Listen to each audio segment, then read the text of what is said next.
Midday sun mercilessly scorched the asphalt of the streets of Saint Laurent. On the corner of Lancaster Avenue, amid dusty shop windows and the aroma of street food, sat a young man. His name was Elias. He was 28 years old. Hair is disheveled, clothes are in tatters, eyes are dull from fatigue and malnutrition. His ribs showed through his faded shirt, and his stomach growled painfully. He hadn't eaten for 3 days. Elias was invisible in the bustling city. Passers-by passed by without even noticing him. "One day, just another day," he muttered, under his breath, but an inner voice cut off his hope. "Who are you kidding? You are nobody in this world." He couldn't bring himself to approach people with an outstretched hand. Even now, when hunger sharpened every sense, his pride remained. The last bastion. An elderly man sitting nearby, also homeless, said in a hoarse voice, "Sometimes it seems like there is no way out, but who knows? There are still good people out there." Elias did not answer. He could barely hold on, his gaze darting around at the passers-by with bags of food. The smell of fried bread from the nearby bench was driving me crazy. At some point, a middle-aged woman stopped in front of him. She didn't say a word. She just handed him a paper bag. The warm sandwich inside smelled like a home he'd never known. "Thank you, madam. You have no idea how much this means to me," he whispered, his eyes filling with tears. When he was about to eat, he saw 2 other homeless people nearby, also looking at him with hunger in their eyes. Without hesitation, he broke the sandwich into 3 pieces and shared it with those in need. On the other side of the street, 2 women were watching this. Leonora, slender, young, with a warm look and long hair, took a step forward, but someone's hand sharply pulled her back. It was Margaret, her stepmother, a stern woman with cold eyes and a look devoid of sympathy. "Don't even think about it," she hissed. "They chose this life themselves."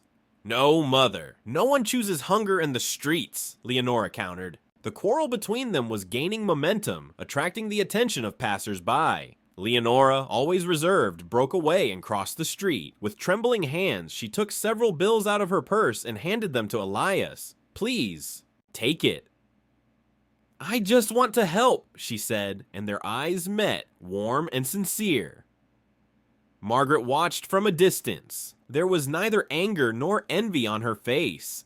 There was a calculation there. Something about Elias caught her attention. A plan began to take shape in my head. That same evening, returning to the mansion, she said to her husband, Leonora's father, in a sharp tone, "Your daughter is losing her boundaries." She almost hugged a tramp in the middle of the street. But Gerard, Leonora's father, only sighed.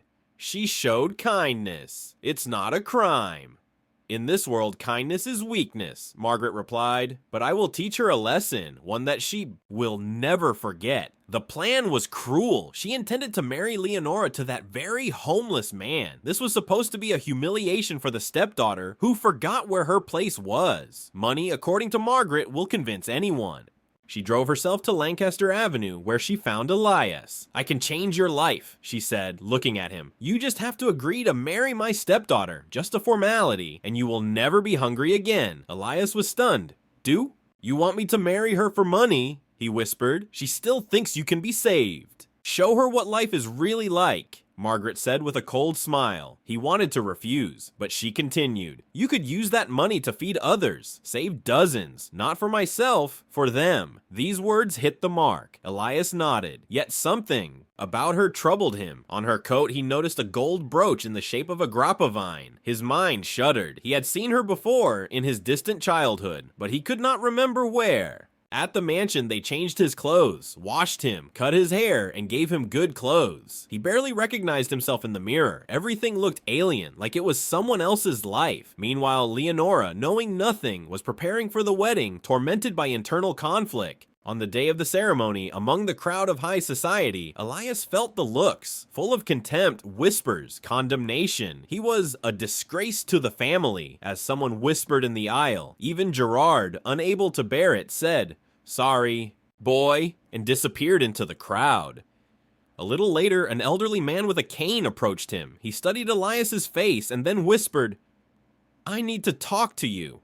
Alone, behind the church." The truth was soon revealed. Elias turned out to be not who they thought he was. His real name was Raphael Vernon, the son of Margaret's first husband. He disappeared many years ago after an accident, but in reality, he was thrown out into the street by his stepmother for the sake of an inheritance. That very brooch is the key to memories. The old man was a friend of the father. He recognized Raphael by his birthmark and details from the past. In the distant past, Margaret set everything up to get rid of him. When Leonora walked down the aisle, Raphael already knew everything. He waited for the moment, and when it was his turn to say, if anyone objects, he forestalled Margaret by stepping forward. I'm not just Amon in the street, I am the son of Arno Vernon, legal heir. And you, Margaret, are not just a lying stepmother. You are a thief, a traitor, and a destroyer of other people's lives.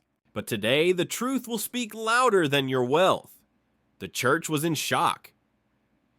Margaret turned pale. Leonora looked at Raphael with wide eyes. Gerard turned away from his wife. After the wedding, which never took place, a DNA test confirmed the truth. Margaret lost everything. Her reputation, her property, her freedom. A case was opened against her for fraud and possibly complicity in the death of her first husband. Raphael and Leonora, who'd become close in this whirlpool, soon got married for real. They founded a fund to help homeless people and orphans. Becoming symbols of change, they inspired hundreds of people, proving that even the darkest past can be turned into a bright future. And it all started with one sandwich, with one act of kindness. Dear viewers, what do you think about this story? Please tell us in the comments, and if you like this video, then like it and subscribe to our channel. Goodbye, English, United States.